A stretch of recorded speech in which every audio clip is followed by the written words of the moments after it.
وصلى الله على نبينا محمد وعلى آله وصحبه وسلم تسليما كثيرا أما بعد فاتقوا الله عباد الله أعوذ بالله من الشيطان الرجيم يا أيها الذين آمنوا اتقوا الله حق تقاته ولا تموتن إلا وأنتم مسلمون أعوذ بالله من الشيطان الرجيم أذن للذين يقاتلون بأنهم ظلموا وإن الله على نصرهم لقدير. ഏറെ സ്നേഹമുള്ള സഹോദരന്മാരെ, സഹോദരികളെ, ഏറെ ബഹുമാന്യരായ രക്ഷിതാക്കളെ, അല്ലാഹു സുബ്ഹാനഹു വ തആല അവൻ്റെ എല്ലാ അനുഗ്രഹങ്ങളും നമ്മിൽ ചൊരിഞ്ഞു തരുമാറാകട്ടെ എന്ന് ആദ്യമായി പ്രാർത്ഥിക്കുകയാണ്. വലില്ലാഹി ഉതഖാഉ മിനൻ നാർ വദാലിക ഫീ കുല്ലി ലൈലത്തിൻ. റമദാൻ മാസത്തിലെ എല്ലാ രാത്രികളിലും അല്ലാഹു സുബ്ഹാനഹു വ തആല ചില ആളുകൾക്ക് നരകമോചനം രേഖപ്പെടുത്തുന്നു. അത് ചില രാത്രികളിൽ മാത്രമല്ല, എല്ലാ രാത്രികളിലും ഉണ്ട് എന്ന് പറഞ്ഞ് റമദാൻ ഒരു സ്പെഷ്യൽ ഓഫർ അല്ലാഹു തആല നൽകിയിട്ടുണ്ട്. അല്ലാഹു ആ നരകമോചനം നൽകുന്ന, അത് രേഖപ്പെടുത്തുന്ന ആ മഹാഭാഗ്യവാന്മാരിൽ നമ്മയും അല്ലാഹു ഉൾപ്പെടുത്തി അനുഗ്രഹിക്കുമാറാകട്ടെ. റമദാനിൻ്റെ ഏതാനും ദിവസങ്ങൾക്ക് മുമ്പ് റമദാൻ വരികയാണ്, റമദാൻ സമീപസ്ഥമാണ്, കുറച്ച് ദിവസം കൂടെയൊക്കെ ഉള്ളൂ എന്ന് പറഞ്ഞ് കാത്തിരുന്ന നമ്മുടെ മുമ്പിൽ ഇപ്പോൾ റമദാൻ 10 ദിവസങ്ങൾ കഴിഞ്ഞുപോയി. മനുഷ്യൻ്റെ ജീവിത രീതി അല്ലാഹു തആല അവൻ്റെ സമയങ്ങളും കാര്യങ്ങളൊക്കെ സംവിധാനിച്ചത് അങ്ങനെയാണ്. വളരെ പെട്ടെന്ന് കാര്യങ്ങൾ പോയിക്കൊണ്ടിരിക്കുകയാണ്. ഖിയാമത്ത് നാളിൻ്റെ അടയാളം പഠിപ്പിച്ചിടത്തും ഹദീസുകളിൽ കാണാം, യതഖാറബു സമാൻ, കാലഘട്ടം ഇങ്ങനെ അടുത്തുകൊണ്ടിരിക്കും. ഒരു കൊല്ലം കഴിഞ്ഞാൽ സനത്തുൻ കശഹ്റിൻ വശഹ്റുൻ കയൗമിൻ, വർഷം കഴിഞ്ഞാലും മാസം കഴിഞ്ഞതുപോലെ, മാസം കഴിഞ്ഞാലും ദിവസം കഴിഞ്ഞതുപോലെ, അങ്ങനെ വളരെ അടുത്തടുത്ത് ഇങ്ങനെ ആയിക്കൊണ്ടിരിക്കുമെന്നാണ്. അതുകൊണ്ട് തന്നെ നമ്മെ സംബന്ധിച്ചിടത്തോളം അല്ലാഹു തആല ഇവിടേക്ക് നമ്മെ നിയോഗിച്ചു, ചില ദൗത്യങ്ങളും ഉത്തരവാദിത്തങ്ങളും നമ്മിൽ ഏൽപ്പിച്ചു. അത് നമ്മുടെ മരണത്തോടു കൂടി അവസാനിക്കും. അതുകൊണ്ട് തന്നെ ആ മരണത്തിന് മുമ്പായി നമുക്ക് തന്നിട്ടുള്ള അവസരങ്ങളെ, സമയങ്ങളെ, സന്ദർഭങ്ങളെ കഴിവിൻ്റെ പരമാവധി നമ്മൾ ഉപയോഗപ്പെടുത്തുക. അതാണ് ബുദ്ധി. കാരണം നബി സല്ലല്ലാഹു അലൈഹി വസല്ലം കയ്യിസ്, ബുദ്ധിമാൻ ആരാണ് എന്ന് വിശദീകരിച്ചുകൊണ്ട് പറഞ്ഞു, അൽ കയ്യിസ് മൻ ദാന നഫ്സഹു വഅമില ലിമാ ബഅദൽ മൗത്ത്. അള്ളാഹുവിന് വേണ്ടി തന്നെ സമർപ്പിച്ചവനും തന്നെ കീഴ്പ്പെടുത്തി കൊടുത്തവനും പിന്നെ മരണശേഷമുള്ള ജീവിതത്തിന് വേണ്ടി ഒരുങ്ങുന്നവനും പ്രവർത്തിക്കുന്നവനും. അതിനുവേണ്ടിയുള്ള വ്യത്യസ്തങ്ങളായ അവസരങ്ങളാണ് അല്ലാഹു തആല നമ്മുടെ മുമ്പിൽ തന്നുകൊണ്ടിരിക്കുന്നത്. റമദാനായിക്കൊണ്ടും മറ്റു പല വേദികളായിക്കൊണ്ടും. റമദാനുകൾ ആവർത്തിച്ചു വരും. എത്ര റമദാനുകളിൽ ഇനി നമ്മളുണ്ടാകുമെന്ന് പറയാൻ കഴിയില്ല. നമ്മുടെ പ്രവർത്തന മേഖലകൾ എത്രത്തോളം സാധ്യമാകും പറയാൻ പറ്റില്ല.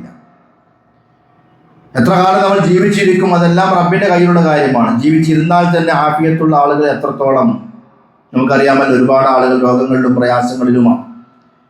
അപ്പോൾ ഇതിനൊക്കെ ഇടയ്ക്ക് ഇത്തരം കർമ്മങ്ങളൊക്കെ ചെയ്യാനുള്ള നമ്മുടെ ശാരീരികമായ കഴിവ് നമ്മുടെ മുമ്പിലുണ്ട്.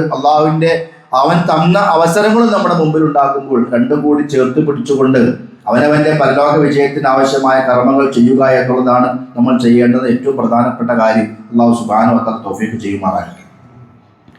വളരെ പ്രധാനപ്പെട്ട ഒരു വിഷയത്തെ സംബന്ധിച്ചാണ് സംസാരിക്കാൻ വേണ്ടി ഏൽപ്പിക്കപ്പെട്ടിട്ടുള്ളത്. ബദർ യുദ്ധത്തിൻ്റെ ഗുണപാഠങ്ങൾ, ബദറിൽ നമുക്ക് പഠിക്കാനുള്ള പാഠങ്ങൾ എന്ന അർത്ഥത്തിലാണ് നമ്മളത് ആ വിഷയം വിശദീകരിക്കാനുള്ളത്. ബദറിനെ കുറിച്ച് പറയുമ്പോൾ അത് 2-3 രൂപത്തിൽ പറയാറുണ്ട്. ഒന്ന് ബദറിൻ്റെ ചരിത്രം, അതിൻ്റെ ആ ആരംഭ ഘട്ടം മുതൽ അവസാനം വരെയുള്ള ചരിത്രം മാത്രം പറഞ്ഞു പോകുന്നൊരു രീതി. അതൊരു ചരിത്ര പഠനത്തിന് മാത്രം ഉപയോഗിക്കുന്ന കാര്യമാണ്. അതോടൊപ്പം മറ്റൊരു സ്ഥാനത്ത് ആ ബദറിൻ്റെ ഒരു ആദർശം, എന്തിനു വേണ്ടി ബദറുണ്ടായി എന്ന് പറയുന്ന അതിൻ്റെ കാതലായ വശം എടുത്തുകൊണ്ട് ആ ആദർശം പറയുന്ന ഒരു രീതിയിലൂടെയും ബദറിൻ്റെ വിഷയം അവതരിപ്പിക്കപ്പെടാറുണ്ട്. മറ്റൊരു രീതി, ആ ബദറിൽ നിന്ന് അതിൻ്റെ ആരംഭം മുതൽ അവസാനം വരെ നമുക്ക് ലഭിക്കേണ്ടതായിട്ടുള്ള ഒരുപാട് ഗുണപാഠങ്ങൾ ബദർ അന്നുണ്ടായി, ഇന്ന് നമുക്ക് അതിൽ എന്തുണ്ട് എന്ന് ചോദിക്കുമ്പോൾ അതിലൂടെ നമ്മൾ തിരിച്ചറിയേണ്ടുന്ന ചില കാര്യങ്ങൾ, അതിനെക്കുറിച്ചാണ് സാധാരണ ബദർ നമുക്ക് നൽകുന്ന പാഠങ്ങൾ എന്നൊക്കെ പറയാറുള്ളത്. അങ്ങനെ നമ്മൾ അറിഞ്ഞിരിക്കേണ്ടുന്നതെന്ന് പറയുമ്പോൾ ആണായാലും പെണ്ണായാലും നേതാക്കന്മാരായാലും അനുയായികളായാലും എല്ലാവരും അറിയുകയും ഓർക്കുകയും ചെയ്തിരിക്കേണ്ടുന്ന ചില കാര്യങ്ങളുണ്ട്. അത്തരം ചില കാര്യങ്ങളിലേക്കാണ് ഇൻഷാ അല്ലാഹ് ഇന്ന് നിങ്ങളുടെ ശ്രദ്ധ ചെലുത്താൻ ഞാൻ ആഗ്രഹിക്കുന്നത്. ഇസ്ലാമിനെ സംബന്ധിച്ച് ഇസ്ലാം ഒരു തീവ്രവാദത്തിൻ്റെ പ്രത്യയശാസ്ത്രമാണ്. ആയുധത്തിൻ്റെ ബലം കൊണ്ട് ഇസ്ലാമിനെ പ്രചരിപ്പിച്ചു, ആളുകളെ കൊന്നൊടുക്കി എന്നൊക്കെ പലരും പറയാറുണ്ട്. ഒരു ഭാഗത്ത് ബദറിനെ കുറിച്ച് അങ്ങനെയാണ് ചർച്ച വരാറുള്ളത്. മറുഭാഗത്ത് സ്വയം ചില ആളുകൾ ബദർ, ഉഹദ്, ബോംബെ എന്നൊക്കെ പറഞ്ഞുകൊണ്ട് തീവ്രവാദത്തിൻ്റെ വഴികളിലൂടെ യുവാക്കളുടെ രക്തം, അവരുടെ ഊർജം അത് ഉപയോഗിക്കാൻ വേണ്ടിയിട്ട് അങ്ങനെ റൂട്ട് തിരിച്ചു കൊണ്ടുപോകുന്ന വേറൊരു വഴികളുണ്ട്. മൂന്നാമത്തെ വേറൊരു വഴിയാണ് ബദർ, ബദരീകൾ, ആണ്ട്, ചോറ്, അങ്ങനെ വേറൊരു വകുപ്പായിട്ട് അങ്ങനെയും പോകുന്നുണ്ട്. അപ്പൊ ഇതിൻ്റെയൊക്കെ ഇടയിൽ നമ്മൾ ഈ ബദറുമായി ബന്ധപ്പെട്ട് നിൽക്കുമ്പോൾ നമ്മൾ എന്ത് പഠിക്കണം? പരിശുദ്ധ റമദാൻ മാസത്തിലാണ് ബദർ ഉണ്ടായത്. ആ റമദാനിലാണ് നമ്മളുള്ളത്. ഓരോ കാലഘട്ടത്തിലെയും ആളുകൾക്ക് വ്യത്യസ്തങ്ങളായ ഗുണപാഠങ്ങൾ നൽകുന്ന ചരിത്രമാണ്, ആവേശകരമായ ചരിത്രമാണ് ബദർ മനുഷ്യന്റെ മുമ്പിൽ അവതരിപ്പിക്കുന്നത്. അത് എന്തൊക്കെയാണ്? ചില കാര്യങ്ങൾ മാത്രം ഇൻഷാ അല്ലാഹ് സൂചിപ്പിക്കുക. ആദ്യമായി പറയട്ടെ, ബദർ അന്ധവിശ്വാസത്തിനുള്ളതല്ല, ബദർ ശിർക്കിന് വേണ്ടിയുള്ളതല്ല, ബദർ തീവ്രവാദത്തിന് വേണ്ടിയുള്ളതല്ല. നേരെ മറിച്ച് അതിൻ്റെ പല കാര്യങ്ങളിൽ ഒന്ന് ഒരു വിശ്വാസിയുടെ ചെറുത്തുനിൽപ്പാണ്. അവനും മുസ്ലിമായി ലോകത്തിൽ ജീവിക്കണം. മക്കാ രാജ്യത്ത് പ്രയാസങ്ങളും ബുദ്ധിമുട്ടുകളും ഒക്കെ ഉണ്ടായപ്പോൾ, അവിടെ കുറേ പീഡനങ്ങളും ബുദ്ധിമുട്ടുകളും സഹിക്കേണ്ടി വന്നപ്പോൾ നമുക്കറിയാമല്ലോ, അവർക്ക് ആട്ടും തുപ്പും ഏറും അങ്ങനെ പല പ്രയാസങ്ങളും ഉണ്ടായി. നബി സല്ലല്ലാഹു അലൈഹി വസല്ലം ത്വായിഫിലേക്ക് പോയി, ആശ്വാസത്തിന് വേണ്ടി തിരിച്ചു വരേണ്ടി വന്നു. അബീസിനിയയിലേക്ക് ഒന്നാമത്തെ യാത്രയുണ്ടായി, കുറച്ച് ആളുകൾ അവർ കുറച്ച് കഴിഞ്ഞ് തിരിച്ചു വന്നു. രണ്ടാമത്തെ യാത്ര വീണ്ടും അബീസിനിയയിലേക്കുണ്ടായി. അവർക്ക് കുറേ ആളുകൾ തിരിച്ചു വന്നു, കുറേ ആളുകൾ അവിടെ തന്നെ നിന്നു, ചില ആളുകൾ അവിടെ നിന്ന് മദീനയിലേക്ക് പിന്നീട് നേരിട്ട് പോയി. ഇതൊക്കെ ഇസ്ലാമിന്റെ ചരിത്രത്തിലുണ്ടായ ചില സംഗതികളാണ്. സ്വന്തം നാടും വീടും വിട്ടു പോകേണ്ടി വരിക അതൊരു നിസ്സാരമായ കാര്യമൊന്നുമല്ല. നമുക്കത് കഥ പറയുമ്പോൾ, ചരിത്രം പറയുമ്പോൾ ആവേശത്തോടു കൂടി കേൾക്കാൻ സാധിക്കും. അവനവൻ്റെ നാട്, അവനവൻ്റെ വീട്, സ്വന്തം കുടുംബം, സ്വന്തം കൃഷിയിടം, സ്വന്തം പാടവും പറമ്പും സ്ഥലങ്ങളും അതൊക്കെ വിട്ടൊഴിവാക്കി പോകുക എന്ന് പറഞ്ഞാൽ അതിന് അത്രമാത്രം ഒരു സ്ഥാനം അല്ലാഹു തആല നൽകിയിട്ടുണ്ട്. അതിനുള്ള ഈമാൻ വേണം താനും, അല്ലാതെ നടക്കൂല. അതുകൊണ്ടാണ് ഹിജ്റ പോയ ആളുകൾക്ക് അല്ലാഹു തആല പ്രതിഫലമുണ്ട്, മഹത്വമുണ്ട് എന്നൊക്കെ ഖുർആനിൽ ഇങ്ങനെ ആവർത്തിച്ച് പറയുന്നത്. ഈ പോയതെന്തിനു വേണ്ടിയാ? ഇസ്ലാമിന് വേണ്ടി, ആദർശത്തെ നിലനിർത്താൻ വേണ്ടി, ആദർശം കാത്തു സൂക്ഷിക്കാൻ വേണ്ടി. പക്ഷേ മദീനയിലേക്ക് ഹിജ്റ പോയ ആളുകളെ വീണ്ടും പീഡിപ്പിച്ചു, പ്രയാസപ്പെടുത്തി. എങ്ങനെ? മക്കയിൽ നിന്ന് നേതാക്കന്മാർ പോയിട്ട് പിടിച്ചു കൊണ്ടുവന്ന ആളുകളുണ്ട്, എന്നിട്ട് പ്രയാസപ്പെടുത്തിയ പല ആളുകളുമുണ്ട്. അതിനു പുറമെ മുസ്ലിങ്ങൾ മക്കയിൽ വിട്ടേച്ചു പോയ അവരുടെ സ്വത്ത്, അത് പറമ്പായും ഈത്തപ്പനത്തോട്ടങ്ങളായും മുന്തിരിത്തോട്ടങ്ങളായും മക്കയിലുണ്ട്. അതുപോലും മക്കത്തെ മുശ്രിക്കുകൾ ഉപയോഗപ്പെടുത്തി അതിൻ്റെ പണം കൊണ്ട് മുസ്ലിങ്ങൾക്കെതിരെ പ്രവർത്തിക്കാൻ അവർ തുടങ്ങി. മുസ്ലിങ്ങളുടെ സമ്പത്ത് ഉപയോഗിച്ചുകൊണ്ട് അവർ കച്ചവടം നടത്തി. ആ കച്ചവട ലാഭത്തിലൂടെ മുസ്ലിങ്ങൾക്കെതിരെ പ്രയോഗിക്കാൻ മക്കയിലെ മുസ്ലിക്കുകൾ പുറപ്പെട്ടു. ഇങ്ങനെയുള്ള ഒരുപാട് പ്രയാസങ്ങൾ വന്നപ്പോഴാണ്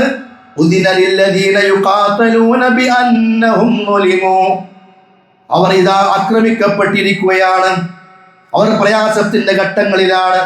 റബ്ബ് അവർക്ക് അനുവാദം നൽകുകയാണ്, നിങ്ങൾ യുദ്ധം ചെയ്തു കൊള്ളുക. അതൊരു പ്രതിരോധത്തിന്റെയും നിലനിൽപ്പിന്റെയും ഭാഗമായി അള്ളാഹ് അനുവദിച്ചു കൊടുത്ത കാര്യമാണ്. പിന്നീട് അത് നിർബന്ധമാകുന്നുണ്ട്. അള്ളാഹുവിന്റെ മാർഗത്തിലുള്ള പോരാട്ടം വിശ്വാസികൾക്ക് അള്ളാഹു നിർബന്ധമാക്കി കഴിഞ്ഞാൽ അത് നിർബന്ധവുമാണ്. അതും ഖുർആൻ പറഞ്ഞു, വഖാതിലു ഫീ സബീലില്ലാഹ്, അള്ളാഹുവിന്റെ മാർഗത്തിൽ നിങ്ങൾ യുദ്ധം ചെയ്യുക.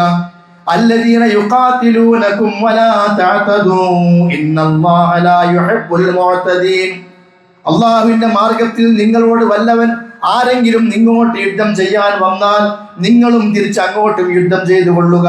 വലാ തഅതദൂ, അവിടെയും നിങ്ങൾ അതിര് കവിയാൻ പാടില്ല. ഇന്നല്ലാഹ ലാ യുഹിബ്ബുൽ മുഅ്തദീൻ, അതിൽ കവിയുന്ന ആളുകളെ അല്ലാഹു തആല ഇഷ്ടപ്പെടുകയുമില്ല. ഇതൊക്കെ ആ വിഷയത്തിൽ ഇറങ്ങിയ ആയത്തുകളാണ്. നബി സല്ലല്ലാഹു അലൈഹി വസല്ലമയും സഹായിമാരും മദീനയിൽ ജീവിച്ചിരിക്കുന്ന കാലം, അന്ന് മക്കയിലുണ്ടായിരുന്ന ആളുകൾ മുസ്ലിങ്ങളുടെ സമ്പത്ത് ഉപയോഗിച്ച് അവര് കച്ചവട ആവശ്യാർത്ഥം പോയി ആ കച്ചവടത്തിന്റെ ലാഭത്തിലൂടെ അവരുടെ ലക്ഷ്യം ഇസ്ലാമിനെ നശിപ്പിക്കലും തകർക്കലുമായിരുന്നു. നബി സല്ലല്ലാഹു അലൈഹി വസല്ലം പറഞ്ഞു, അബൂ സുഫിയാന്റെ നേതൃത്വത്തിൽ ഷാമിലേക്ക് പോയ കച്ചവട സംഘമുണ്ട്. ആ കച്ചവട സംഘം തിരിച്ചു വരിക ബദർ വഴിയാണ്. സാധാരണ 2 യാത്രയാണ് അവർക്കുള്ളത് നമുക്ക് ഈ അറബികൾക്ക് അന്ന്. അതാണ് റിഹലത്തെ ശിതാഇ വസ്സൈഫ്, തണുപ്പ് കാലത്തും ചൂട് കാലത്തുമുള്ള യാത്ര. ഓരോ യാത്രയിലും അവർ സ്വീകരിച്ചിരുന്ന റൂട്ടുകൾ ഏതാണ് എന്ന് കൃത്യമായി അറിയുന്നവരാണ് അറബികൾ. അതുകൊണ്ട് തന്നെ ഷാമിലേക്കുള്ള പ്രധാന വഴിയായ ബദർ, ആ ബദർ വഴിയാണ് അവർ അങ്ങോട്ടും ഇങ്ങോട്ടുള്ള യാത്ര നടത്തുന്നത്. നമ്മൾ ബദറിലേക്ക് ചെന്നാൽ അവിടെ ഈ കച്ചവട സംഘത്തെ നമുക്ക് പിടികൂടാൻ സാധിക്കും. ഒരു പ്രധാനപ്പെട്ട യുദ്ധമോ വലിയ നമ്മളിപ്പോൾ നടന്ന പോലെയുള്ള സംഗതികളോ അവരാരും പ്രതീക്ഷിച്ചിട്ടില്ല. അങ്ങനെയാണ് അവർ ബദറിലേക്ക് എത്തുന്നത്. ഹിജ്റ 2-ാം വർഷം റമദാൻ 17-നായിരുന്നു അത്. ഷാമിൽ നിന്നും അബൂ സുഫിയാൻ തന്റെ കച്ചവട സംഘവുമായി വരികയാണ്. നബി സല്ലല്ലാഹു അലൈഹി വസല്ലമ മദീനയിൽ നിന്ന് പുറപ്പെട്ടു എന്ന വിവരം അബൂ സുഫിയാന് കിട്ടി. അവരൊക്കെ മരുഭൂമിയിലൂടെ യാത്ര ചെയ്തും ജീവിച്ചും പരിചയമുള്ളവരായതുകൊണ്ട് തങ്ങളുടെ ഭാവി കാര്യങ്ങളൊക്കെ സുരക്ഷിതമാക്കാൻ ആവശ്യമായ എല്ലാ കാര്യങ്ങളും അവർ ചെയ്തു വെച്ചിരുന്നു. അബൂ സുഫിയാൻ എന്ത് ചെയ്തു? മക്കത്തേക്ക് വിവരം കൊടുത്തു, ഇതാ മുഹമ്മദും അനുയായികളും മദീനയിൽ നിന്ന് പുറപ്പെട്ടിട്ടുണ്ട്, സഹായം വേണം. ആ റിപ്പോർട്ട് കിട്ടിയപ്പോഴാണ് മദീനയിൽ നിന്ന് അബൂ ജഹലും കൂട്ടരും ഇറങ്ങുന്നത്. അവർ ഇറങ്ങി പുറപ്പെട്ടപ്പോൾ അബൂ സുഫിയാൻ വളരെ തന്ത്രജ്ഞനാണ്, മരുഭൂമിയിലെ വഴികളൊക്കെ നല്ല പരിചയമുള്ളയാളാണ്. സാധാരണ വരുന്ന വഴി വിട്ട് വേറെ വഴിയിലൂടെ നീങ്ങി രക്ഷപ്പെട്ടു, മുഹമ്മദ് നബിയുടെയും അനുയായികളുടെയും കണ്ണിൽപ്പെടാതെ. അബൂ സുഫിയാൻ വീണ്ടും വിവരം കൊടുത്തു, അബൂ ജഹലിന് മക്കത്തേക്ക് വരേണ്ടതില്ല, ഇങ്ങോട്ട് വരേണ്ടതില്ല, ഞങ്ങൾ രക്ഷപ്പെട്ടിട്ടുണ്ട്, യാത്രാ സംഘം പോന്നിട്ടുണ്ട്. പക്ഷെ അബൂ ജഹൽ പറഞ്ഞു, അത് പറ്റൂല, നമ്മൾ പോരാടണം, നമ്മൾ ഏറ്റുമുട്ടണം, അറബികൾ നമ്മളെ കുറിച്ച് എന്നും ഓർക്കണം, മറക്കാത്ത ഓർമ്മ. അതുകൊണ്ട് അൽ യൗമ ഖംറുൻ വഗദൻ അംറുൻ, ഇന്ന് കള്ള് നാളെ കാര്യം. അവർ ഇറങ്ങുകയാണ്. എല്ലാ തരത്തിലുമുള്ള ആഘോഷ ആർഭാട രീതിയിലാണ് ഒരു യുദ്ധത്തിനു വേണ്ടി ഇറങ്ങുന്നത്. സുഭിക്ഷമായ ഭക്ഷണവും ഒട്ടകങ്ങൾ അറുത്തുകൊണ്ടുള്ള ആനന്ദകരമായ ജീവിതവും. അബൂ സുഫിയാന്റെ വാക്കിനൊന്നും അബൂ ജഹൽ കാതോർത്തില്ല. നമ്മൾ യുദ്ധം ചെയ്തേ പറ്റൂ. എല്ലാവരും ഒന്നിച്ചു വരികയാണ്. അബൂ സുഫിയാനിന്റെയും അബൂ ജഹലിന്റെയും ആ 2 കൂട്ടം, ഒന്ന് കച്ചവട സംഘം, ഒന്ന് മക്കത്ത് വന്ന സംഘം, 2 കൂട്ടരും തമ്മിൽ ഒന്നിച്ചു. അന്ന് വിശ്വാസികളുടെ കൂടെ ഉണ്ടായിരുന്നത് 310ഓളം ആളുകൾ. ചില റിപ്പോർട്ടുകളിൽ 313 എന്നുണ്ട്, ചില ഹദീസുകളിൽ 314 എന്നുണ്ട്, ചില ഹദീസുകളിൽ 319 എന്നുണ്ട്. അത് കൃത്യമായി പറയാൻ കഴിയില്ല. അതുകൊണ്ട് പത്തിരിന്റെ കണക്ക് 313 മാത്രമാണ് വരാറുള്ളത്. അത് ശരിയല്ല. പല കണക്കുകളുമുണ്ട്. 300 ചില്ലറ എന്ന് വേണമെങ്കിൽ പറയാം. അങ്ങനെ 310, 313, 319, 310-നും 20-നും ഉള്ളിലാണ് ആളുകൾ. 2 കുതിരകള്, 70 ഒട്ടകങ്ങൾ. ഇതാണ് മുസ്ലിങ്ങളെ കൂടെ ഉണ്ടായിരുന്നത്. അബൂ ജഹലും സൈന്യവുമായി ഇവിടെ ഒന്നിച്ചു കഴിഞ്ഞപ്പോഴോ അവരുടെ കൂടെ ഉണ്ടായിരുന്നത് ഏതാണ്ട് 1000-ഓളം വരുന്ന ശത്രു സൈന്യം. അതായത് 3 ഇരട്ടി. 1000-ഓളം വരുന്ന ആളുകൾ, 200-ഓളം കുതിരകളും. അങ്ങനെയാണ് അവര് ബദറിന്റെ സമീപത്തേക്ക് എത്തുന്നത്. അവിടെ ചില ചരിത്രപരമായ കാര്യങ്ങളുണ്ട്. ആ വിശദീകരണങ്ങളിലേക്ക് ഞാൻ ആദ്യം പോകുന്നില്ല. അവിടെ ആദ്യമായി നടക്കുന്നത് ദന്തയുദ്ധമാണ്. ദന്തയുദ്ധം എന്ന് പറഞ്ഞാൽ ഈ പരന്നുകൊണ്ടുള്ള യുദ്ധമില്ലാതെ ഓരോ വ്യക്തികൾ നേരിട്ട് അപ്പുറത്തുനിന്ന് ഒരാൾ ഇപ്പുറത്തുനിന്ന് ഒരാൾ, അങ്ങനെയുള്ള ഏറ്റുമുട്ടൽ, അതിനാണ് ദന്തയുദ്ധം എന്ന് പറയാം. ബദറിന്റെ തുടക്കത്തിൽ സംഭവിച്ചത് അതാണ്.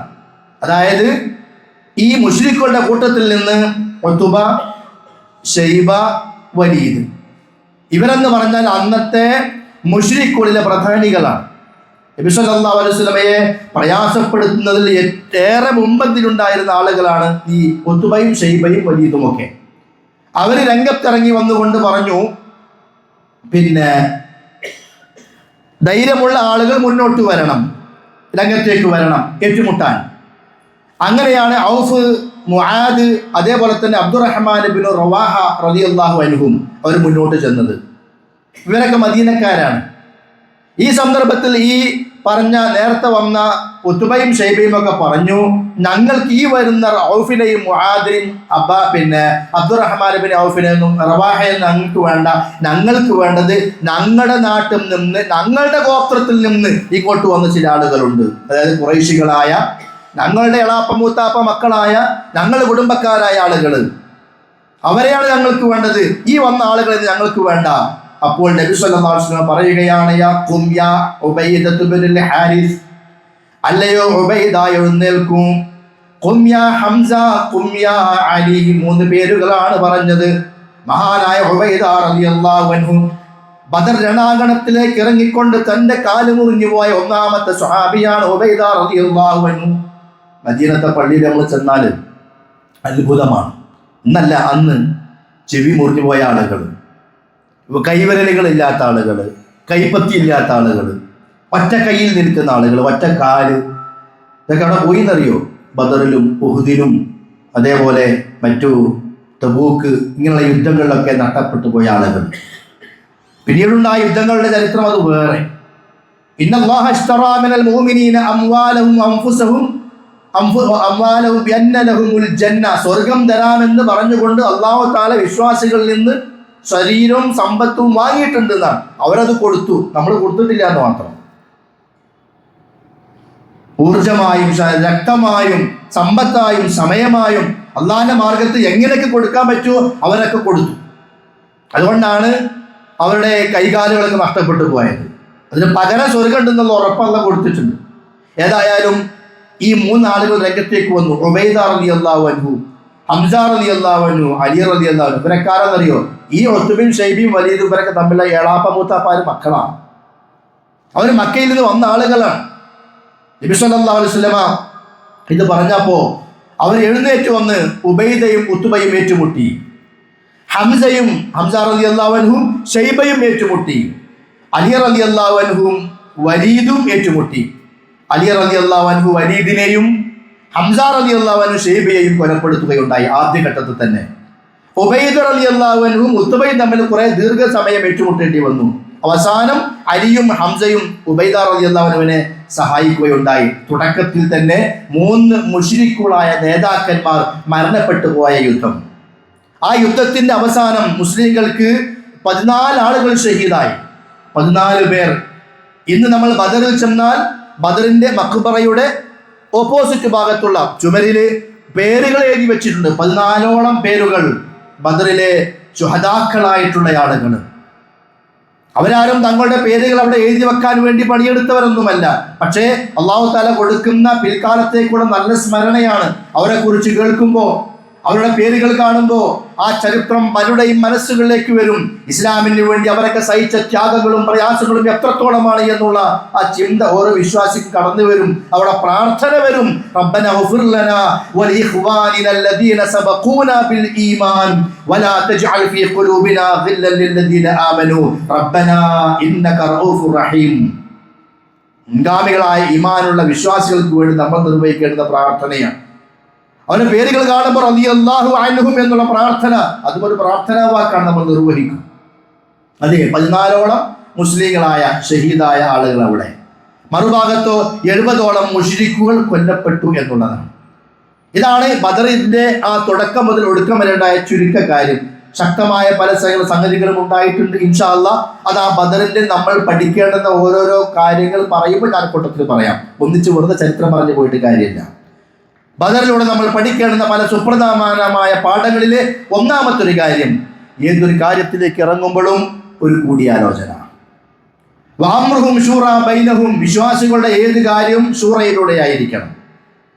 എനിക്ക് കേൾപ്പുണ്ട്, എനിക്ക് അധികാരമുണ്ട്, എനിക്ക് പറയാനുള്ള കഴിവുണ്ട്, എനിക്ക് പണമുണ്ട്, അതുകൊണ്ട് ഞാനോട് പറയും, നിങ്ങളോട് കേൾക്കുക എന്ന സമീപനം ഇസ്ലാമികമല്ല. എത്ര വലിയ ആളായാലും അവന്റെ കീഴിലുള്ള കൂടെയുള്ള ദുർബലരായ ആളുകൾ ചില നല്ല അഭിപ്രായങ്ങൾ ഉണ്ടാകും. ആ അഭിപ്രായങ്ങൾ കേൾക്കാനും അത് കാര്യങ്ങളിൽ ഉൾപ്പെടുത്താനും ശ്രമിക്കണം. അപ്പോഴേ ഏത് വിഷയം നന്മയിലൂടെ മുന്നോട്ട് നീങ്ങുകയുള്ളൂ. എന്തിനാ ദഅവത്തിന്റെ കാര്യത്തിൽ പോലും നമ്മൾ തീരുമാനം, ഒരു മീറ്റിംഗ് എന്തിനാ, എവിടെ പോകണം, ആരെ കാണണം, ചില ആളുകളെ കാണുമ്പോൾ അവന്റെ വീട്ടിലേക്ക് ദാവത്തുമായി കയറി ചെല്ലണമെങ്കിൽ അവിടെ എനിക്ക് സ്വാധീനമില്ല, സ്വാധീനമുള്ള ആളുകളുണ്ട്. അല്ലെങ്കിൽ അവൻ പറയും നമുക്ക് ഇന്ന ആളെ കൂട്ടിപ്പോയാൽ അദ്ദേഹത്തെ കാണാൻ പറ്റും. അവിടെയും ഒരു കൂട്ടായ്മ ആവശ്യമാണ്, അഭിപ്രായങ്ങൾ ആവശ്യമാണ്, തീരുമാനങ്ങൾ ആവശ്യമാണ്. അതാണ് അംറുഹും ശൂറാ ബൈനഹും, വിശ്വാസികളുടെ അഭിപ്രായങ്ങളൊക്കെ ഒരു കൂടിയാലോചന കൂടിയിട്ടാ തീരുമാനിച്ചെടുക്കേണ്ടത്. നബി സല്ലല്ലാഹു അലൈഹി വസല്ലമ ബദറിലേക്ക് ഇറങ്ങുന്നതിന് മുമ്പ് മുഹാജിറുകളുണ്ട്, അവിടെ അൻസാറുകളുമുണ്ട്. രണ്ട് വിഭാഗം ആളുകളാണെന്ന്. രണ്ട് വിഭാഗത്തിലും നേതാക്കന്മാരുമുണ്ട്. സഅദ് റളിയല്ലാഹു അൻഹു, മിഖ്ദാദ് റളിയല്ലാഹു അൻഹു. രണ്ട് കൂട്ടരോട് ചോദിച്ചു എന്ത് ചെയ്യണം. കാരണം ഇന്നേ വരെ ഇങ്ങനത്തെ ഒരു സൈന്യവുമായി യുദ്ധത്തിന് വേണ്ടി ഇറങ്ങിയിട്ടില്ല. ജാഹിലിയ്യ കാലഘട്ടത്തിലെ അരക്ഷിതമായ ദിനങ്ങളോളം അല്ലെങ്കിൽ മാസങ്ങളോളം ചിലപ്പോൾ വർഷങ്ങളോളം നീണ്ടു നിൽക്കുന്ന പാരമ്പര്യമായ യുദ്ധത്തിന്റെ ഓർമ്മകൾ മാത്രമേ അവർക്കുള്ളൂ. ഒരു ചട്ടക്കൂട്ടിൽ ഒതുങ്ങി നിന്നുകൊണ്ട് ഇസ്ലാമികമായ യുദ്ധം അവർ നയിച്ചിട്ടില്ല. ആദ്യമായി പുറപ്പെടുകയാണ്. അതുകൊണ്ട് എന്ത് ചെയ്യണം, എങ്ങനെ വേണം, പോണ്ടേ? അവർ ബദറിലേക്ക് വരുമ്പോൾ നമ്മൾ അങ്ങോട്ട് എത്തണോ? സ്വഹാബത്തിന്റെ അഭിപ്രായം ചോദിച്ചു, ആവർത്തിച്ച് ചോദിച്ചു. അങ്ങനെ ഒരു നേതാവ് അഭിപ്രായം ചോദിക്കുന്നുവെങ്കിൽ ആ നേതാവിന്റെ കീഴിൽ അനുയായികൾ ഒത്തുചേരുമ്പോൾ അവിടെ വിജയമുണ്ടാകും. ആ വിജയമാണ് നമ്മൾ ബദറിൽ കണ്ടത്. പഠിക്കേണ്ട പാഠം അതാണ്. എന്ത് കാര്യമായാലും, പള്ളിന്റെ കാര്യം, പള്ളിയുമായി ബന്ധപ്പെട്ട വിഷയമാണ്. ചില വീട്ടിൽ നമ്മളൊരു കാര്യം, ഒരു കല്യാണം നടക്കാൻ പോവുകയാണ്. വാപ്പുണ്ട്, ശരിയാണ്, പൈസ കൊടുക്കണതും വാപ്പ തന്നെയാണ്. പക്ഷെ വാപ്പാക്ക് ഇഷ്ടമുള്ളവരെ പോലെ ചെയ്യലല്ലോ, കാലം മാറിയിട്ടുണ്ട്. അപ്പൊ കുറച്ച് കാര്യങ്ങളൊക്കെ അറിയേണ്ടി വരും. അപ്പൊ മക്കളെയൊക്കെ ഒന്ന് കൂട്ടിയിരുത്തുക, വീട്ടിലെ മെമ്പർമാരൊക്കെ ഒന്ന് ഒന്നിപ്പിച്ചിരുത്തിയിട്ട് അഭിപ്രായങ്ങൾ ചോദിക്കുക. ഇതെങ്ങനെയാ വേണ്ട, അതെങ്ങനെയാ വേണ്ട. മാത്രമല്ല എല്ലാവർക്കും അതൊരു സന്തോഷമാവും. വീട്ടിലെ അമ്മായിമ്മമാർ ശ്രദ്ധിക്കേണ്ട കാര്യമാണ് ഇതൊക്കെ. എൻ്റെ മരുമക്കളാണ് ഇവരൊക്കെ, ഞാൻ മരണമാരും ചെയ്താൽ മതി എന്നല്ല. ചില കാര്യങ്ങളിലൊക്കെ മരുമക്കളോട് കൂടിയാലോചന നടത്തുക, ചോദിക്കുക. അത് അമ്മായിമാർക്ക് സ്നേഹം കിട്ടാവുന്ന നല്ലതാ. ഏത് കാര്യത്തിനും കൂടിയാലോചന നല്ല കാര്യമാണ്. ആ മരുമക്കൾ പറയും ഞങ്ങളുടെ ഉമ്മ അല്ലെങ്കിൽ ഞങ്ങളുടെ അമ്മായിമ്മ അവരുടെ ഇഷ്ടപ്രകാരം അങ്ങനെ തോന്നിയ പോലെ ചെയ്യുന്നില്ല, എന്തെന്നെ ആയാലും ഞങ്ങളോടൊക്കെ ചോദിച്ചിട്ട് കാര്യങ്ങൾക്ക് അഭിപ്രായം അറിഞ്ഞിട്ടൊക്കെ ചെയ്യുള്ളൂ. അത് നല്ലൊരു സ്വഭാവമാണ്. നബി സല്ലല്ലാഹു അലൈഹി വസല്ലം ഇത് ചോദിച്ചപ്പോ മഹാനായ മിഖ്ദാദ് റളിയല്ലാഹു അൻഹു പറയുകയാണ്, യാ റസൂലല്ലാഹ്, അല്ലാഹുവിന്റെ പ്രവാചകരെ,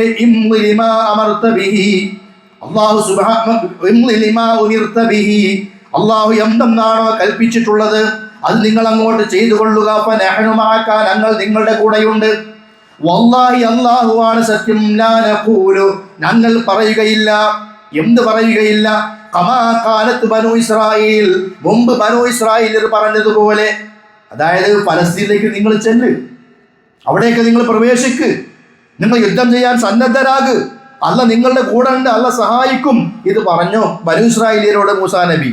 പക്ഷെ അവരെന്താ പറഞ്ഞത്? നീയും നിന്റെ റബ്ബും പോയി യുദ്ധം ചെയ്യ്, ഞങ്ങൾ ഇവിടെ ഇരിക്കാം എന്ന് പണ്ട് അവർ പറഞ്ഞ പോലെ ഞങ്ങൾ പറയൂല. ഞങ്ങൾക്ക് പറയാനുള്ളത്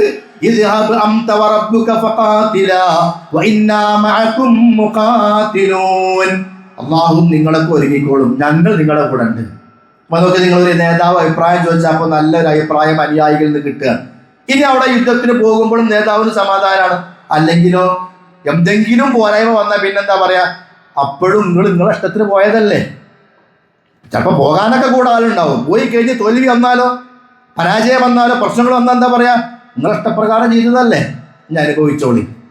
ഇതൊക്കെ ഒന്നും ആലോചിക്കായിരുന്നല്ലോ. ഇതൊക്കെ പിന്നീടാണ് പ്രശ്നങ്ങളൊക്കെ വരിക. അതുകൊണ്ടാണ് ഈ പറഞ്ഞ കൂടിയാലോചന. മഹാനായ സഅദ് റളിയല്ലാഹു അൻഹു, സഅദ് ബിൻ മുആദ്, അദ്ദേഹം പറയാണ്, യാ റസൂലല്ലാഹ്, ആമന്നാ ബിക വസദ്ദഖനാ ബിക വസദ്ദഖനാക വശഹിദ്നാ അന്നമാ ജിഇത ബിഹി ഹുവൽ ഹഖ്. ഞങ്ങൾ നിങ്ങളിൽ വിശ്വസിച്ചു, നിങ്ങളെ ഞങ്ങൾ സത്യപ്പെടുത്തി, നിങ്ങൾ കൊണ്ടുവന്നത് ഹക്കാണെന്ന് ഞങ്ങൾ ഉറപ്പിച്ചു. വഅതൈനാക മവാഥീഖനാ അല സമഇ വത്വാഅ, കേൾക്കാം അനുസരിക്കാം എന്ന ഉറപ്പ് ഞങ്ങൾ നിങ്ങൾക്ക് നൽകി. അതുകൊണ്ട് ഫംളിയാ റസൂലല്ലാഹ്, അല്ലാഹുവിന്റെ പ്രവാചകരെ ഇറങ്ങിക്കൊള്ളുക, ബിമാ അറബ്ത, നിങ്ങൾ ഉദ്ദേശിക്കുന്ന കാര്യങ്ങൾക്ക്, ഫനഹ്നു മഅക, ഞങ്ങൾ നിങ്ങളുടെ കൂടെയുണ്ട്, ഒരു പ്രശ്നം ഞങ്ങൾക്കില്ല. അദ്ദേഹം പറയുന്നുണ്ട്, അക്കാണുന്ന കടൽ ചൂണ്ടിക്കാണിച്ച് ഞങ്ങൾ അതിലേക്ക് ഇറങ്ങാൻ പറഞ്ഞാൽ ആ കടലിലേക്ക് ഇറങ്ങാൻ പറഞ്ഞാലും ഞങ്ങൾ നിങ്ങളുടെ കൂടെയുണ്ട് റസൂലേ എന്ന് പറഞ്ഞുകൊണ്ട് സ്വഹാബികൾ നബി സല്ലല്ലാഹു അലൈഹി വസല്ലമക്ക് ആവേശം നൽകി. ഇതാണ് നമ്മൾ പഠിക്കേണ്ട ഒരു കാര്യം, കൂടിയാലോചന. രണ്ടാമത്തേത്, അനുയായികളുടെ അഭിപ്രായങ്ങളെ നേതൃത്വം മാനിക്കണം. അനുയായികളുടെ അഭിപ്രായം പറയണം. ഈ അവിടെ ഇരിക്ക് എന്നല്ല, ജിപ്പ വന്നതല്ലേ എന്നല്ല. നേരെ മറിച്ച് പറയുന്നതെന്തോ പറയട്ടെ, അവർ കേൾക്കുക എന്നൊരു നേതൃത്വം അത് എന്താകണം തീരുമാനിക്കും. അല്ലാതെ മിണ്ടരുത്, പറയരുത്, ഞാൻ പറഞ്ഞത് കേൾക്കുക, അനുസരിക്കുക, പ്രവർത്തിക്കുക എന്ന സമീപനം ഉണ്ടല്ലോ, അടിച്ചൊതുക്കൽ, അത് ശരിയല്ല. അവിടെ പരാജയമായിരിക്കും ഉണ്ടാകുക മുസ്ലിങ്ങൾക്ക്. നബിയും സ്വഹാബിമാരും യുദ്ധത്തിലേക്ക് പോയി, ബദറിലേക്ക് എത്തി. നബി സല്ലല്ലാഹു അലൈഹി വസല്ലമ ഒരു സ്ഥലത്ത് തമ്പടിച്ചു. നബി പറഞ്ഞു സ്വഹാബത്തിനോട്, നമുക്ക് ഇവിടെ കൂടാം. അങ്ങനെ തമ്പടിക്കാൻ സന്ദർഭത്തിൽ അവിടെ ഹബ്ബാബ് ബിൻ മുൻദിർ റളിയല്ലാഹു അൻഹു അദ്ദേഹം നബിയോട് പറയാണ്, യാ റസൂലല്ലാഹ് അറഅയ്ത ഹാദൽ മൻസില അമൻസിലൻ അൻസലകഹു അല്ലാഹ് ലൈസ ലനാ അൻ നതഖദ്ദമഹു വലാ നതഅഖറ അൻഹു അം ഹുവ അർ-റഅയ് വൽ ഹർബ് വൽ മകീദ. ഇപ്പോൾ നിങ്ങൾ തിരഞ്ഞെടുത്ത ഈ സ്ഥലം അല്ലാഹ് നിങ്ങളോട് ഇവിടെ തന്നെ നിൽക്കാൻ പറഞ്ഞതാണോ? അങ്ങനെയാണെങ്കിൽ നമ്മൾ അങ്ങോട്ടും ഇങ്ങോട്ടും നീങ്ങാൻ പാടില്ല. അല്ല, നിങ്ങളുടെ അഭിപ്രായമാണോ, യുദ്ധതന്ത്രമാണോ, നിങ്ങൾക്ക് തോന്നിയതാണോ അവിടെ നിൽക്കാൻ? എങ്കിൽ നല്ലത് കുറച്ചുകൂടി അങ്ങോട്ട് മാറലാണ്. എന്നിട്ട് വേറെ സ്ഥലം കാണിച്ചു കൊടുത്തു. അവിടെയും നിങ്ങൾ ഒരു കാര്യം ശ്രദ്ധിക്കണം, അള്ളാഹ് പറഞ്ഞതാണോ അപ്പുറപ്പുറം നീങ്ങാൻ പാടില്ലേ എന്ന വിശ്വാസം സ്വഹാബത്തിന്റെ. അള്ളാഹ് പറഞ്ഞതാണെങ്കിൽ പിന്നെ നീങ്ങാൻ പാടില്ല, അതിലൊരു യുക്തിയുണ്ട്, അത് അറിയുന്നവൻ അള്ളയാണ്, അതനുസരിച്ചേ പറ്റൂ. നബി സല്ലല്ലാഹു അലൈഹി വസല്ലം പറഞ്ഞു, അത് എൻ്റെ അഭിപ്രായമാണ്, എനിക്ക് ഇവിടെ നിൽക്കാൻ തോന്നിയപ്പോൾ ഞാൻ ഇവിടെ നിന്നതാണ്, ഇവിടെ നിൽക്കാൻ നല്ലതാണെന്ന് തോന്നി. അപ്പോൾ അദ്ദേഹം പറയാണ്, റസൂലേ, എങ്കിൽ ഇവിടെയല്ല നമ്മൾ നിൽക്കേണ്ടത്.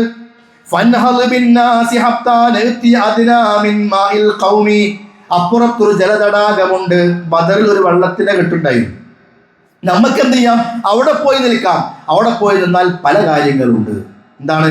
ഒന്ന്, നമുക്ക് ആ വെള്ളം ബ്ലോക്ക് ചെയ്യാം, വെള്ളം നമുക്ക് എടുക്കാം, ശത്രുക്കൾക്ക് കിട്ടൂല. അതൊന്ന്. നമ്മൾ കുറെ ദൂരം നിന്നാൽ നമുക്ക് വെള്ളം കിട്ടാൻ ബുദ്ധിമുട്ടാവും. രണ്ടാമത്തത്, എങ്ങാനും ഇപ്പൊ ഹൗസിൽ വെള്ളമുണ്ട്, ഇനി അങ്ങനെയെങ്കിലും വെള്ളം പുറത്തായി കഴിഞ്ഞാൽ, ഈ നിലത്ത് വെള്ളമായി കഴിഞ്ഞാൽ, നമ്മൾ ഇപ്പോൾ നിൽക്കുന്ന സ്ഥലം പൊടിയാണ്.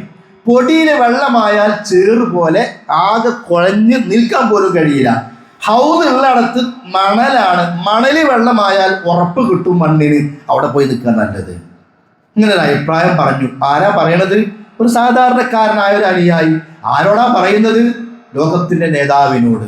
എന്താ പറഞ്ഞത്? മുണ്ടരുത് എന്നല്ല, നേരെ മറിച്ച് നീ പറഞ്ഞതാണ് ശരി, അതാണ് അഭിപ്രായം, അതാണ് കാര്യം എന്ന് അദ്ദേഹത്തിന്റെ ആ അഭിപ്രായത്തെ അംഗീകരിച്ച് ശക്തിപ്പെടുത്തി നബി സല്ലല്ലാഹു അലൈഹി വസല്ലം. എന്നിട്ടോ എല്ലാവരും കൂടി അങ്ങോട്ടാണ് പോയി. ഇതാണ് വിജയത്തിന്റെ മറ്റൊരു മാനദണ്ഡം. ബദർ യുദ്ധത്തിലെ വിജയം എന്തിൻ്റെതായിരുന്നു? അനുയായികളുടെ അഭിപ്രായം കൂടി സ്വീകരിക്കാൻ തയ്യാറുള്ള ഒരു നേതാവ് അവരുടെ കൂടെ ഉണ്ടായിരുന്നു. അതാണ് ബദറിലെ വിജയത്തിന്റെ മാനദണ്ഡം. മൂന്നാമത്തേത്, ഈമാനും ഇഖ്ലാസും ഉണ്ടെങ്കിൽ അള്ളാഹുവിന്റെ സഹായം സത്യവിശ്വാസികൾക്ക് എന്നും ലഭിച്ചുകൊണ്ടിരിക്കും. അവിടെ ആളുകളുടെ എണ്ണക്കൂടുതലോ സായുധ ശക്തിയോ മറ്റു കാര്യങ്ങളൊന്നും വിഷയമല്ല. എന്തുണ്ടായാൽ മതി?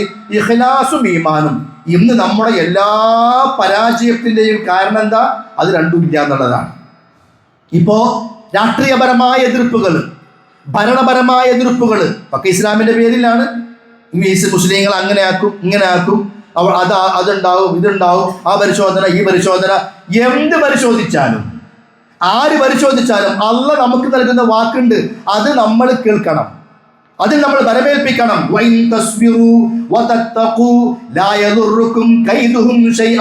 നിനക്ക് സബറുണ്ടോ, ക്ഷമയുണ്ടോ, തഖ്വയുണ്ടോ, അവന്റെ കുതന്ത്രങ്ങൾ നിങ്ങൾക്കൊരു ദോഷവും ചെയ്യില്ല.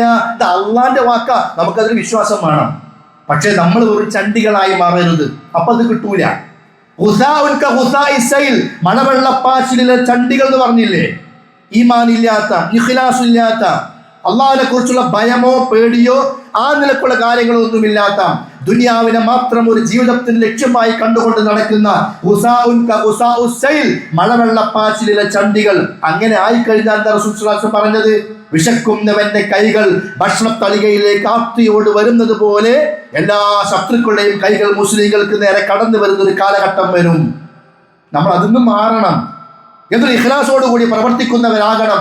അങ്ങനെ പ്രവർത്തിച്ചാലോ ബദറിൽ കിട്ടിയ വിജയം സായുധ ശക്തിയുടേതല്ല, ആയുധ ശക്തിയുടേതല്ല, ആളുകളുടെ എണ്ണപ്പെരുപ്പത്തിൻ്റെതല്ല, ഒന്നുമല്ല, മറിച്ച് അവരുടെ ഈമാനായിരുന്നു. ആയുധം പോലും ശരിക്കില്ലാത്ത ആളുകൾ പിന്നെ ബദറിലേക്ക് പോയത്. പിന്നെ എങ്ങനെ ബദറിൽ ആയുധം കിട്ടിയത്? അത് എപ്പോഴും അറബികളുടെ കയ്യിലൊരു വാളുണ്ടാവും, അതാണ്. അല്ലാതെ യുദ്ധത്തിനെന്ന നിലയ്ക്ക് പ്രത്യേകമായ സജ്ജീകരണത്തോടു കൂടി അവർ വാളെടുത്തു പോയവരല്ല. അറബികളുടെ കയ്യിൽ എപ്പോഴും ഉണ്ടാകുന്ന ചില ആയുധങ്ങളുണ്ട്, അത് അവരുടെ പ്രകൃതിയാണ്, ആ നാടിന്റെ ചുറ്റുപാടാണ്. നോക്കൂ, നിങ്ങൾ വിശുദ്ധ ഖുർആൻ പറയാം, വലഖദ് നസറകുമുല്ലാഹു ബിബദ്രിൻ വഅൻതും അദില്ല. നിങ്ങൾ വളരെ നിസ്സാരക്കാരായിരുന്നിട്ടും ബദറിൽ അല്ലാഹ് നിങ്ങളെ സഹായിച്ചു. ഫത്തഖുല്ലാഹ ലഅല്ലകും തഷ്കുറൂൻ. നിങ്ങൾ റബ്ബിനോട് തഖ്വയുള്ളവരായിരിക്കണം, നിങ്ങൾ റബ്ബിന് നന്ദി കാണിക്കാൻ വേണ്ടി കൂടിയാണത്. ഇത് തഖൂലുൽ മുഅ്മിനീന, പ്രവാചകരെ നിങ്ങൾ വിശ്വാസികളോട് പറഞ്ഞില്ലേ, അലം യക്ഫിയക്കും, അല്ലാഹു നിങ്ങൾക്ക് മതിയായവനാണ്, അൻയുമിദ്ദക്കും നിങ്ങൾക്ക് സഹായത്തിനായി ആക്കിത്തരാൻ, റബ്ബുക്കും നിങ്ങളുടെ റബ്ബ് ബിസലാസതി ആലാഫിൻ മിനൽ മലായികതി മുൻസലീൻ, 300ഓളം മലക്കുകൾ അള്ളാഹ് ഇറക്കിത്തരാന്ന് പറഞ്ഞിട്ടുണ്ട്, നിങ്ങൾക്കത് പോരേ? വിശ്വാസികൾ അള്ളാഹ് ചോദിച്ചു, പ്രവാചകൻ ചോദിച്ചു. എന്നിട്ട് പറയാണ്, ബലാ തീർച്ചയായും, ഇം തസ്ബിറു, അള്ളാഹ് പറയാണ്, ഇം തസ്ബിറു നിങ്ങൾ ക്ഷമിക്കുന്ന പക്ഷം, വതത്തഖൂ നിങ്ങൾ തഖ്വ കാണിക്കുന്ന പക്ഷം, യവയതുകും മിൻ ഫൗരിഹിം ഹാദാ യുംദിദുകും റബ്ബുകും ബിഖംസതി ആലാഫിൻ മിനൽ മലായികതി മുസവ്വിമീൻ. നിങ്ങൾക്ക് തഖ്വയുണ്ടോ, നിങ്ങൾക്ക് സ്വബറുണ്ടോ, അതിന് പുറമെ 5000 മലക്കുകൾ അല്ലാഹ് വീണ്ടും നിങ്ങൾക്ക് വേണ്ടി അയച്ചു തരും. റബ്ബ് കൊടുത്ത സന്തോഷ വാർത്ത. ആകെ 300 ആളെ ബദർക്ക് പോയിട്ടുള്ളൂ, പക്ഷെ യുദ്ധം ചെയ്തത് 300 കണ്ടമാനം യുദ്ധ ആളുകൾ ഉണ്ടായിട്ടുണ്ട്. അള്ളാഹിന്റെ ഇടപെടലുണ്ട് ബദറില്, മലക്കുകളുടെ ഇടപെടലുണ്ട് ബദറില്. മലക്കുകളുടെ നേതാവ് ജിബ്രീൽ, മുഖറബുൽ അംലാഖ് ജിബ്രീൽ അലൈഹിസ്സലാത്തു വസ്സലാം ബദറിലേക്ക് ഇറങ്ങി വന്നിട്ടുണ്ട്. അപ്പോ അത് റബ്ബിന്റെ ഒരു ബലം കൊടുക്കല. എന്താ നമുക്ക് വേണ്ടത്? ഈമാനും ഇഖ്ലാസും തഖ്വയും. അതൊരു യുദ്ധത്തിൽ മാത്രമല്ല കേട്ടോ, ഏത് കാലത്ത് കുടുംബത്തിന്റെ നേതൃത്വത്തിലാണെങ്കിലും കുടുംബകാര്യം കൈകാര്യം ചെയ്യാണ്. എന്നും കുടുംബത്തിലെ പ്രശ്നങ്ങളും കലഹങ്ങളും കുറച്ച് അവിടേക്ക് ഏത് വിഷയത്തിൽ അവിടെ കാണിക്കേണ്ട തഖ്വയുണ്ട്, അവിടെ കാണിക്കേണ്ട ഈമാനികമായ കാര്യമുണ്ട്. പള്ളിയുമായി ബന്ധപ്പെട്ട കാര്യങ്ങൾ ഏത് വിഷയത്തിലും നിങ്ങൾക്ക് സബറും തഖ്വയുണ്ടോ, അല്ലാഹ് നിങ്ങളെ ശക്തിപ്പെടുത്തും. ഒരാൾക്കും നിങ്ങളെ പരാജയപ്പെടുത്താൻ കഴിയില്ല. ഇത് യൂഹി റബ്ബുക, നിന്റെ റബ്ബ് വഹ്യ് കൊടുക്കുന്നു, ഇലൽ മലായികതി മലക്കുകളോട്. ബദറിന്റെ മുമ്പ് ഒരു മീറ്റിംഗ് ഉണ്ടായി, അല്ലാഹ് മലക്കുകളുമായി ബന്ധപ്പെട്ടുകൊണ്ട്. എന്താ മലക്കുകളോട് പറയുന്നത്? അന്നീ മഅകും, ഞാൻ നിങ്ങളോടൊപ്പമുണ്ട് ബദറിലേക്ക്. ഫസബ്ബിതുല്ലദീന ആമനു, വിശ്വാസികളെ ഉറപ്പിച്ചു നിർത്തണം, വിശ്വാസികൾക്ക് ഉറപ്പ് കൊടുക്കണം. നോക്കി നിങ്ങൾ, അല്ലാഹ് മലക്കുകൾ ഏർപ്പാടാക്കുക വിശ്വാസികൾക്ക് ബലം കൊടുക്കാൻ. അന്ന് വിശ്വാസികൾ ഉണ്ടായിരുന്നു, ഇന്ന് നമ്മളും നമ്മളെ കുറിച്ച് പറയുന്നു വിശ്വാസികൾ, പക്ഷെ പലപ്പോഴും ബലം കിട്ടുന്നില്ല. കാരണം എന്താ? അത് ഈമാനിന്റെ ദുർബലതയാണ്. നമ്മൾ വിലയിരുത്തിയാൽ മതി. ആരും അങ്ങോട്ടും ഇങ്ങോട്ടും ആക്ഷേപിക്കൊന്നും വേണ്ട. എനിക്ക് ഈമാല്ല നിങ്ങൾ പറഞ്ഞെടുക്കുക, നിങ്ങൾക്ക് ഈമാല്ലാന്ന് ഞാൻ പറഞ്ഞെടുക്കുക, ഒരു കാര്യമില്ല. അവനവന് ഈമാണ്ടോന്ന് അവനൊക്കെ നോക്കുക, അതുകൊണ്ട് ആ കാര്യമുള്ളൂ. വിശ്വാസികളെ നിങ്ങൾ ഉറപ്പിച്ചു നിർത്തണമെന്ന് പറഞ്ഞുകൊണ്ട് മലക്കുകളെ ഏർപ്പാടാക്കുകയാണ്. കാഫിറുകളുടെ മനസ്സിൽ ഞാൻ പേടിയിട്ട് കൊടുക്കും. നോക്കി നിങ്ങൾ, അള്ളാഹ് ഭൗതികമായിട്ട് ഈ ലോകത്ത് ചെയ്യാനുള്ള സംവിധാനങ്ങളൊക്കെ നമ്മോട് ആവശ്യപ്പെട്ട്, അതിന് പുറമെ അള്ളാഹ് ഉണ്ടാക്കുന്ന ഒരു അഭൗതികമായ രീതി കൂടി. അതെന്താ? മുസ്ലിങ്ങളെ കാണുമ്പോൾ തന്നെ കാഫിറുകളുടെ മനസ്സിൽ പേടി ഉണ്ടാകുക. അത് നമുക്ക് ഇട്ട് കൊടുക്കാൻ കഴിയുന്ന ഒന്നല്ല, അത് അള്ളാഹ്ക്ക് മാത്രം ചെയ്യാൻ പറ്റുന്ന കാര്യമാണ്. അതിനാണ് അഭൗതികമായ ഇടപെടൽ എന്ന് പറയാം. ആ അവിശ്വാസികളുടെ ഹൃദയത്തിൽ ഞാൻ പേടി ഉണ്ടാക്കും. ഫളിബു, എന്നിട്ട് മലക്കുകളോട് പറയാ, നിങ്ങൾ പോയിട്ട് വെട്ടണം. ഫൗഖൽ അഅനാഖ്, പെരടിക്ക് മേലെ വെട്ടണം. വളിബു മിൻഹും കുല്ല ബനാൻ, എല്ലാവരും കയ്യൊക്കെ മുറിച്ചിടുക, വിരലുകളൊക്കെ പോണം. അള്ളാഹ് മലക്കുകളോട് പറഞ്ഞതാ. എന്താ കാരണം എന്നറിയോ? ബദറിൽ ഏറ്റുമുട്ടിയ സ്വഹാബികൾ ഈമാനിനു വേണ്ടി മരുഭൂമിയിലൂടെ വലിച്ചിഴക്കപ്പെട്ടവരാണ്. അള്ളാഹ് എന്ന് പറഞ്ഞുകൊണ്ട് കരഞ്ഞവരാണ്. യാസിർ കുടുംബമേ ക്ഷമിക്കണം, നിങ്ങൾക്ക് അല്ലാഹ് സ്വർഗം തരും എന്ന് പറഞ്ഞുകൊണ്ട് പ്രവാചകൻ സ്വല്ലല്ലാഹു അലൈഹി വസല്ലം സമാധാനിപ്പിച്ചതാണ്. അവരാണ് ആ ദീനിനു വേണ്ടി മദീനയിലേക്ക് മക്കത്ത് നിന്ന് വന്നത്. പക്ഷെ ഇവര് വിടാൻ തയ്യാറല്ല. അപ്പൊ പിന്നെ റബ്ബ് കൂടെ നിന്നു. മലക്കളെ പറഞ്ഞയക്ക, പോയി വെട്ട് തല. ആരുടെ? ശത്രുക്കളുടെ. ആ സഹായം ഇന്നും കിട്ടും. ആ റബ്ബ് ഇന്നുമുണ്ട്. ഇസ്ലാമിന് ശത്രുക്കൾ ഇന്നുമുണ്ട്. പക്ഷേ മുസ്ലിം സമൂഹം, മുസ്ലിങ്ങൾ തന്നെ ശിർക്കിലാണ്. അല്ലേ? ബദർ ഉണ്ടായത് എന്തിനാ? ബദർ നടന്നത് എന്തിനാ? അള്ളാഹുവിനെ മാത്രമേ ആരാധിക്കാവൂ. അവന്റെ മുമ്പിൽ മാത്രം ആരാധനയുടെ എല്ലാ വശങ്ങളും പ്രാർത്ഥന റബ്ബിനോട്, സുജൂദ് റബ്ബിന്റെ മുമ്പിൽ, നേർച്ച റബ്ബിന്റെ കാര്യത്തിൽ, സത്യം ചെയ്യൽ റബ്ബിന്റെ കാര്യത്തിൽ, ഇതൊക്കെ പറഞ്ഞ് പഠിപ്പിച്ച് അതിനു വേണ്ടി പ്രത്യേകമായ ആദർശം, ആ ആദർശത്തിൽ ഉറച്ചു നിന്നുകൊണ്ട് ബദറിലേക്ക് പോയ സ്വഹാബിമാർ. അപ്പുറത്തോ ഇബ്രാഹിം നബിയോട് പ്രാർത്ഥന, ഇബ്രാഹിം നബിയുടെ വിഗ്രഹത്തിന് മുമ്പിൽ സുജൂദ്, ഇബ്രാഹിം നബിയുടെ പേരിൽ സത്യം ചെയ്യൽ, ഇബ്രാഹിം നബിയുടെ വിഗ്രഹത്തിന് മുമ്പിലേക്ക് നേർച്ച, ഇങ്ങനെ ശിർക്കൻ പ്രവർത്തനങ്ങൾ, തൗഹീദും ശിർക്കും തമ്മിലുള്ള ഏറ്റുമുട്ടലായിരുന്നു ബദറിൽ ഉണ്ടായിരുന്നത്. എന്നിട്ട് ആ ബദർ കഴിഞ്ഞ് ഇന്ന് നമ്മുടെ നാട്ടിൽ നമ്മൾ ഇരുന്നു കൊണ്ട് ആ ബദരീങ്ങളെ വിളിക്കുക, ബദരീങ്ങളെ രോഗം മാറ്റണേ. ആലോചിച്ചാൽ മതി, അള്ളാഹ് ആരെ സഹായിക്കേണ്ടത്. ഞാൻ ആ ഭാഗത്തേക്ക് പോവുകയല്ല അല്ലേ. ബദരീങ്ങളെ രോഗം മാറ്റണേ, ബദരീങ്ങളെ ശിഫ നൽകണേ. യമൻ ബിഹി ഹല്ലറദാ വമൻ ബിഹമ്മിൻ നകിദാ ഖുൽനാദിയം മുസ്തൻജിദാ യഹ്ല ബദരി ശുഹദാ യമൻ ബിഹി കർബുൻ വഗം വജുല്ല ഹത്ബിൻ മുദ്ലഹിം കുല്ലാജി ഔവാഖത്തഉം യാഹില ബദരി ശുഹദാ യമൻ ബിഹി മുർറുൽ ബലാ വദാഖ ഖൽബൻ വാജിലാ ഖുൽ മുസ്രിഅം മുഹർവിലാ യാഹില ബദരി ശുഹദാ. റമദാൻ 17 ഓതാരിക്കുന്ന ബദർ മൗലൂദാണിത്. റമദാനിലെ നോമ്പിനെ ബാത്തിലാക്കാൻ, റമദാനിലെ ഖുർആൻ പാരായണം ബാത്തിലാക്കാൻ. നീ ശിർക്ക് ചെയ്താൽ സകല കർമ്മങ്ങളും തകർന്ന് തരിപ്പണമായി പോകുമെന്ന് നോമ്പിന് പ്രതിഫലമുണ്ടെന്ന് പഠിപ്പിച്ച അതേ റബ്ബാ പറഞ്ഞത്. ഇനി ആ റബ്ബിനെ വിളിക്കാൻ പോകുക റമദാൻ ബദരീങ്ങളാണ്ടിനന്ന്. ബദരീങ്ങളെ രോഗം മാറ്റണേ. കയ്പുണ്ടോ, വേദനയുണ്ടോ, പരീക്ഷണമുണ്ടോ, ബുദ്ധിമുട്ടുണ്ടോ, കടമുണ്ടോ, രോഗമുണ്ടോ, വിളിച്ചോ ബദരീങ്ങളെ. ഇതൊക്കെ അള്ളാഹ് പഠിപ്പിച്ചത് എങ്ങനെ? കടമുണ്ടോ പറഞ്ഞോ, അല്ലാഹുമ്മ ക്ഫിനി ബിഹലാലിക അൻ ഹറാമിക വഅഗ്നിനി ബിഫദ്ലിക അമ്മൻ സിവാക്. പരീക്ഷണമാണോ നീ പറഞ്ഞോ, യാ ലാ ഇലാഹ ഇല്ലല്ലാഹുൽ അലീം അലീമുൽ ഹലീം റബ്ബുൽ അർശിൽ അലീം ദുആ പഠിപ്പിച്ചു തന്നു. രോഗമാണോ നീ പ്രാർത്ഥിച്ചോ, മനസ്സിന്റെ ടെൻഷനാണോ നീ പ്രാർത്ഥിച്ചോ, എന്തെല്ലാം ദുആകളുണ്ട് അവിടെ പറയാ. അതാ വിളിച്ചോ ബദരീങ്ങളെ. ബദരീങ്ങൾ പോരാടിയത് അള്ളാഹിന്റെ മാർഗത്തിൽ, അള്ളാഹ്ക്ക് വേണ്ടി. ഇന്നോ ആ ബദരീങ്ങളെ കുറിച്ച് ശിർക്ക് ചെയ്യാം. ഞാൻ പറഞ്ഞു വരുന്നത്, റബ്ബ് ആരെ സഹായിക്കേണ്ടത്? നിങ്ങൾക്ക് ഈമാനും തഖ്വയും ഉണ്ടോ, റബ്ബ് നിങ്ങളെ ഉറപ്പിച്ചു നിർത്തുമെന്ന് പറയുമ്പോ ബദരീങ്ങളിലേക്ക് മലക്കുകളെ നിയോഗിച്ചുകൊണ്ട് അള്ളാഹ് അവരെ ഉറപ്പിച്ച് നിർത്തി എന്ന് പറയുമ്പോൾ നമുക്ക് റബ്ബിന്റെ സഹായം എങ്ങനെയാ കിട്ടുക? നമ്മൾ സ്വയം ഒന്ന് വിലയിരുത്തുക. ജിബ്രീൽ അലൈഹിസ്സലാത്തു വസ്സലാം ബദർ കഴിഞ്ഞിട്ട് നബി സല്ലല്ലാഹു അലൈഹി വസല്ലം അടുക്കിലേക്ക് വന്നു. എന്നിട്ട് ചോദിക്കുകയാണ്, ഒമാ തഉദ്ദൂന അഹ്ല ബദരിൻ ഫീകും, നിങ്ങളുടെ കൂട്ടത്തിൽ ബദരീങ്ങൾക്കുള്ള സ്ഥാനം എന്താണ്? പ്രവാചകൻ പറഞ്ഞു, മിൻ അഫ്ളലിൽ മുസ്ലിമീൻ, അവരാണ് ഏറ്റവും നല്ലവരായ മുസ്ലിങ്ങൾ, അവരാണ് ഞങ്ങൾ ഏറ്റവും നല്ലവര്. ജിബ്രീൽ പറഞ്ഞു അലൈഹിസ്സലാത്തു വസ്സലാം, വകദാലിക മൻ ശഹിദ ബദ്റൻ മിനൽ മലായിക, ഞങ്ങളുടെ കൂട്ടത്തിൽ മലക്കുകളിലും അങ്ങനെ തന്നെ. ബദരീങ്ങൾക്കാ കൂടുതൽ സ്ഥാനം, മലക്കുകളിലും ബദരീങ്ങളുണ്ട്.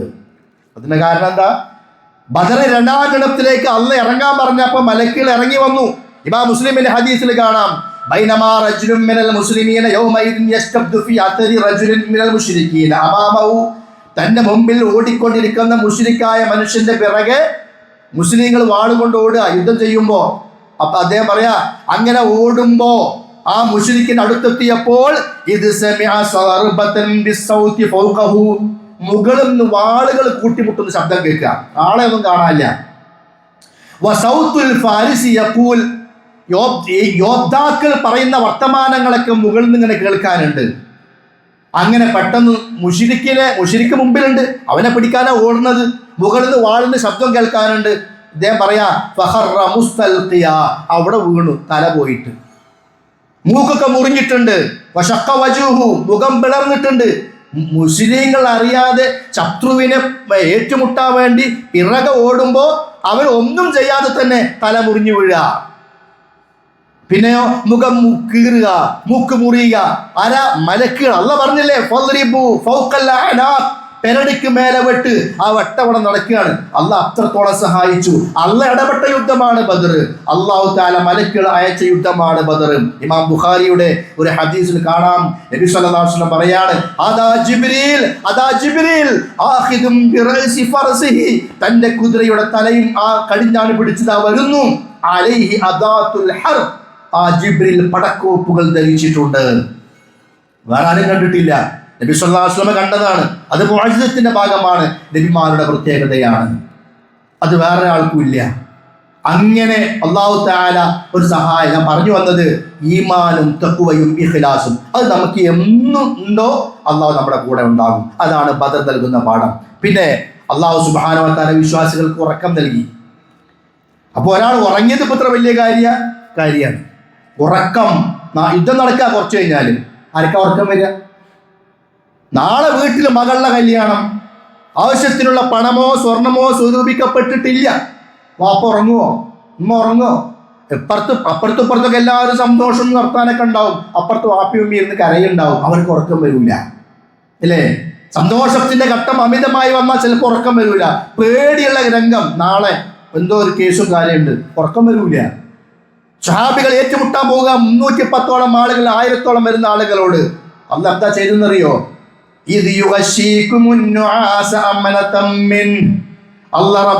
അള്ളാഹു തന്റെ ഭാഗത്ത് നിന്ന് നിർഭയത്വം എന്ന നിലക്ക് അവർക്കത് ഉറക്കം കൊടുത്തു. അവരാണ് ഉറക്കി. അവരറിയാതെ തന്നെ ഉറങ്ങിയതാ. ഒരു ഊർജ്ജസ്വലത കിട്ടും, അത് അള്ളാഹ് കൊടുത്തതാ. അത് ആയത്തിന് അവസാനം പറയുന്നുണ്ട് എന്തിനാണ് ഈ ഉറക്കം. പിന്നെ അള്ളാഹ് മഴ ഇറക്കി കൊടുത്തു. അന്ന് വെള്ളം ഇറങ്ങി. ആ വെള്ളം മുസ്ലിങ്ങൾക്ക് ഗുണമായി, ശത്രുക്കൾക്ക് ദോഷമായി. ഞാൻ പറഞ്ഞല്ലോ നേരത്തെ, മണലിന്റെ ഭാഗത്ത് അവർക്ക് ഉറപ്പ് കിട്ടി ഉറച്ചു നിൽക്കാൻ പറ്റി, മറ്റവർക്ക് ആകെ പൊടിയും ചെളിയുമായി.